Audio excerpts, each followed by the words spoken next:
सोनीपत के खरखौदा में दिन दहाड़े ज्वेलर्स की दुकान में लूट मचाने वाले बदमाश पुलिस के हत्थे चढ़ गए। वारदात के कुछ ही घंटों बाद पुलिस और बदमाशों के बीच मुठभेड़ हुई, जिसमें एक बदमाश के पैर में गोली लगी। पुलिस ने कुल 4 आरोपियों को गिरफ्तार कर लिया है। गिरफ्तार आरोपियों में से एक ऐसा बदमाश भी शामिल है जो डकैती, लूट और स्नैचिंग के कई मामलों में पहले से वांछित था और पिछले साल दिसंबर में ही जमानत पर जेल से बाहर आया था। खरखौदा में शनिवार सुबह ज्वेलर्स की दुकान में हुई लूट के मामले में पुलिस ने तेजी दिखाते हुए बड़ी सफलता हासिल की है। क्राइम यूनिट खरखौदा की टीम ने पीएसआई दीपक गुलिया के नेतृत्व में कार्रवाई करते हुए लूट में शामिल 4 आरोपियों को गिरफ्तार कर लिया। इनमें 2 आरोपी जागशी थाना बरोदा और 2 आरोपी बरोड़ा खरखौदा के रहने वाले हैं। पुलिस को सूचना मिली थी कि लूट में शामिल आरोपी रोहतक रोड से रजबाहे की ओर जा रहे हैं। शनिवार शाम करीब 6:45 बजे पुलिस ने उन्हें घेर लिया। पुलिस को घिरता देख एक आरोपी ने पुलिस पर फायरिंग कर दी। जवाबी कार्रवाई में पुलिस की गोली 20 वर्षीय सागर निवासी जागशी के बाएं पैर में लगी और आर पार निकल गई। इसके बाद पुलिस ने उसे मौके पर ही दबोच लिया। पुलिस जांच में सामने आया कि घायल आरोपी सागर कोई नया अपराधी नहीं है। उसके खिलाफ पहले से डकैती, लूट और स्नैचिंग के कई मामले दर्ज हैं। वह पिछले साल दिसंबर में ही जमानत पर जेल से बाहर आया था और बाहर आते ही फिर अपराध की दुनिया में लौट गया। घायल सागर को पहले खरखौदा के सरकारी अस्पताल ले जाया गया, जहां प्राथमिक उपचार के बाद उसे रोहतक पीजीआई रेफर कर दिया गया। पुलिस ने उसके कब्जे से 32 बोर की एक पिस्टल बरामद की है। इसके अलावा आरोपियों के पास से वारदात में इस्तेमाल की गई एक कार भी जब्त की गई है। इस मामले में एक आरोपी को दिन में ही बाजार के लोगों ने बहादुरी दिखाते हुए पकड़ लिया और पुलिस के हवाले कर दिया। इसके बाद शाम को ही पुलिस कार्रवाई में 3 अन्य आरोपी गिरफ्तार कर लिए गए। इस पूरी कार्रवाई में सब इंस्पेक्टर चांद सिंह, पीएसआई राहुल, मुख्य सिपाही राकेश, मुख्य सिपाही कप्तान, सिपाही लवकेश और मुख्य सिपाही दीपक की अहम भूमिका रही। दिन दहाड़े ज्वेलर्स की दुकान में लूट से दहशत फैलाने वाले बदमाश अब सलाखों के पीछे हैं।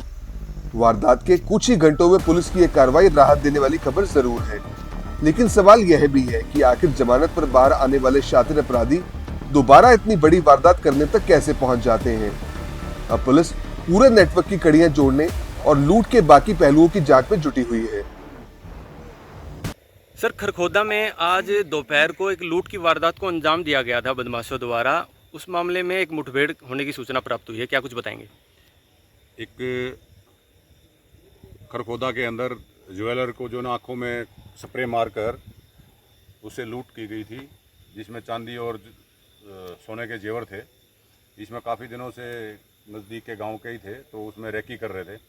तो आज इन्होंने 10:30 बजे के आसपास घटना को अंजाम दिया है, जिसमें कुल मिला के 4 बंदे थे। तो हमारी खरखौदा की टीम दीपक इंस्पेक्टर ने इस पर तुरंत कार्रवाई करते हुए उसमें इन बंदों को राउंड अप किया है और एक बंदे के साथ मुठभेड़ हुई है, जिसके पैर में गोली लगी है और वो हॉस्पिटल में अभी उपचार के लिए। सर, क्या क्या नाम थे इन तीनों के?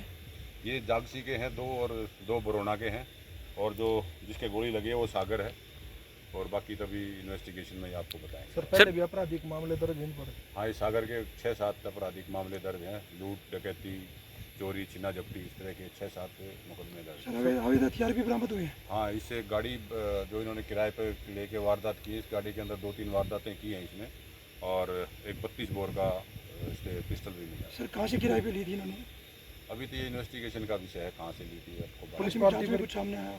ना अभी प्रारंभिक जांच। पुलिस पार्टी पर कितनी फायरिंग की सर? पुलिस पार्टी पे 4-5 फायर हुए हैं, जो जवाबी कार्रवाई में पुलिस ने भी उस पर फायर किए हैं। कितने पैर में गोली लगी सर? हाँ, उसके पैर में, घुटने में गोली लगी।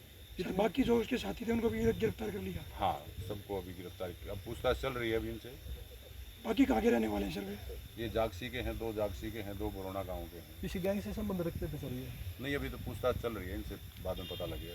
सर, आपने बताया कि ये और भी कई वारदातों को अंजाम दे चुके हैं इस कार को किराए पे लेने के बाद। ये तो अपने सोनीपत जिले की वारदातें हैं या कहीं और की वारदातें हैं? ये सोनीपत में भी हैं, जींद में भी हैं, यूपी के अंदर भी है, पानीपत भी है, अलग अलग शहरों में। तो क्या माना जाए, इस गिरफ्तारी के बाद, इस घटनाक्रम के बाद एक बड़ा पटाक्षेप होने जा रहा है पुलिस के द्वारा की कार्रवाई के द्वारा? हाँ, बिल्कुल। हमारे डीजीपी साहब ने बिल्कुल सख्त संदेश हैं कि जो भी इस तरह के वारदात करेगा उनके साथ सख्ती से निपटा जाएगा।